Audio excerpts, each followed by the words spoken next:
Today's episode is brought to you by Mazars. SoundCartel.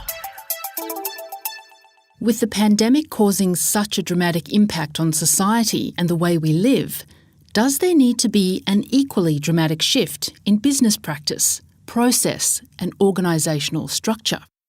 From SoundCartel, I'm Nicole Goodman, and this is Business Essentials Daily.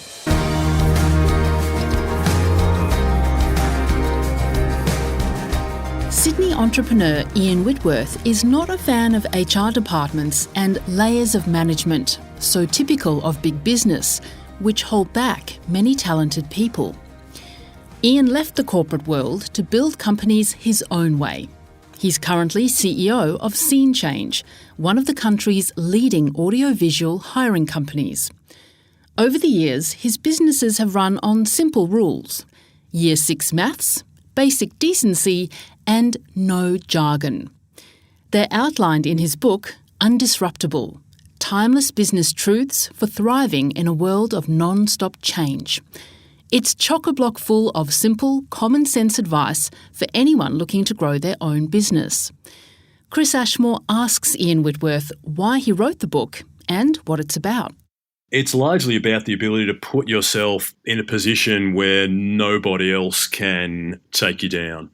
You know, if you set up a business and you set it up right, you can largely control your own destiny, and so you're less prey to what's going on. I watched a lot of big businesses when the whole pandemic hit. They're like, yes, we must innovate and pivot, but first we must have 3 committee meetings, and then it must go to management for sign-off, and then it has to go to the board.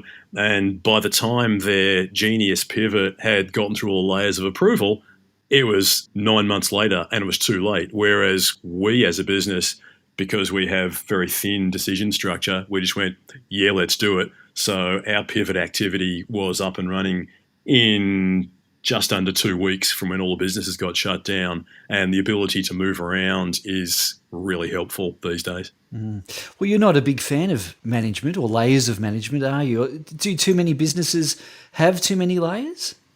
That's our view. I've watched businesses where head office costs grow to be a massive chunk out of your margins, and that's really demoralising for the people who do the work. So our business is set up, a group of my business partners and I worked in a business that was taken over by private equity, and lots of MBAs came in to explore MBA techniques on us, which kind of killed the soul of that business.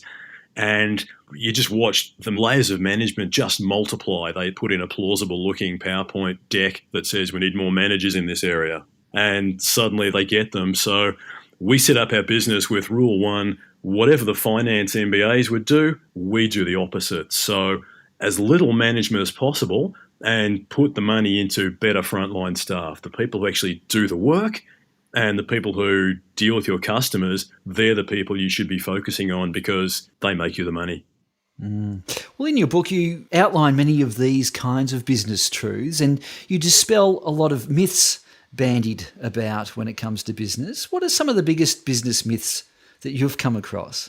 I think there's a lot of people who go, oh, you know, I read your stuff, Ian, I read your blog, and I really wish I could have my own business, but I just don't think I'm cut out for it. I'm not a numbers wizard. And there's this perception that you need to be a maths genius to do business. You don't. Year 6 maths will do fine. If you can add up and subtract on a spreadsheet and do some percentages, that's fine. Because in our business and in any business, there's largely only 3 or 4 core ratios that are going to decide the success of your business. And they're simple ones. If those numbers are working, your business is working. If they're not, you're not. If you look at too many numbers, if you make it too complex, suddenly if everything's important, then nothing's important. So you're badgering your staff about, I don't know, stationery costs or something like that. And so suddenly your whole business seems like hectares of spot fires and you drive your staff mad. So simple maths is good enough. There's a lot of myths. You have to be a big hustling CEO of the kind that you see on The Apprentice. I don't think you do. We're pretty chilled. We're not that kind of alpha manager. We'd rather put that power in the hands of our staff and let them make lots of decisions and just steer it rather than going, my way's the best, be more like me. And I think the pandemic has kind of really shown that for the reality of it, in that suddenly everyone's working at home okay, and there's issues with remote work that are also in the book, but turns out people can deal with a lot less management than managers think. So in that situation, you have to be able to inspire staff to want to do a good job, not just tell them to do stuff because you're the boss.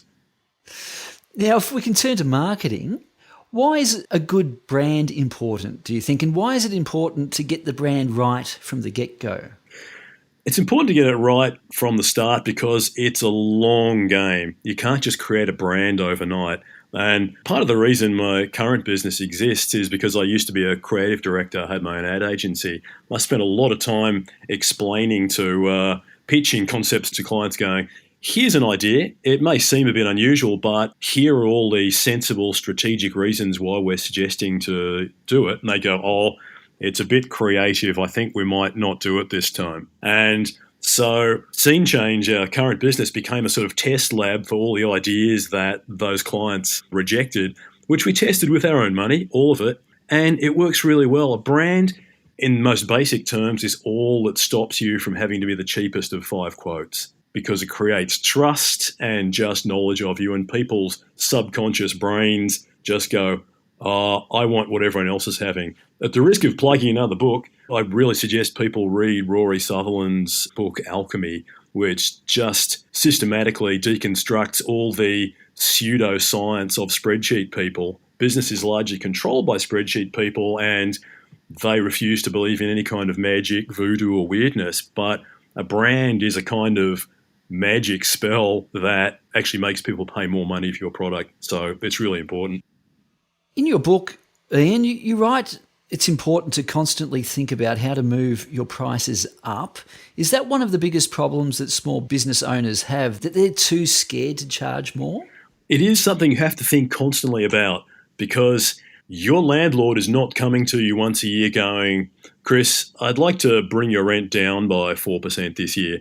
Your staff aren't coming to you for an annual reduction in their salary. It's all going up. And so if you're not putting your prices up, then you are getting further and further behind. So it's super important that you are able to work out a way to do that.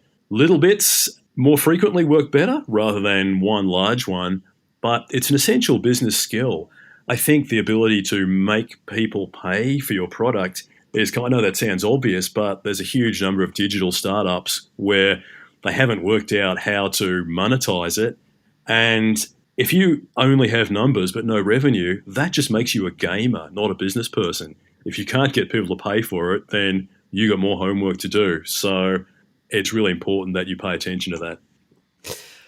Well, finally, Ian, can you tell us a bit about Sea Change and what's the future look for you? Scene Change has endured a terrible beating through this whole thing. We went literally from really busy to zero.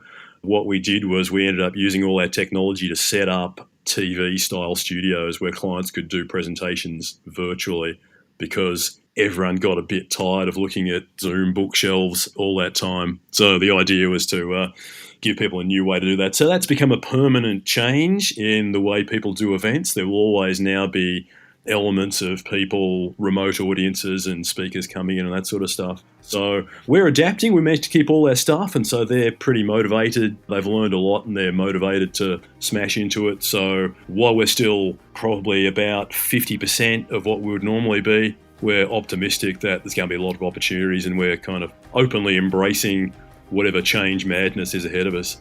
That was Scene Change CEO Ian Whitworth.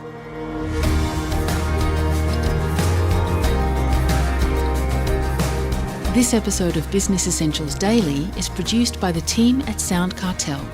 Thanks for listening. I'm Nicole Goodman. We'll bring you more Be Daily tomorrow. Follow @BE Daily Podcast across social media and head to bedaily.com.au for more from the Business Essentials Daily podcast.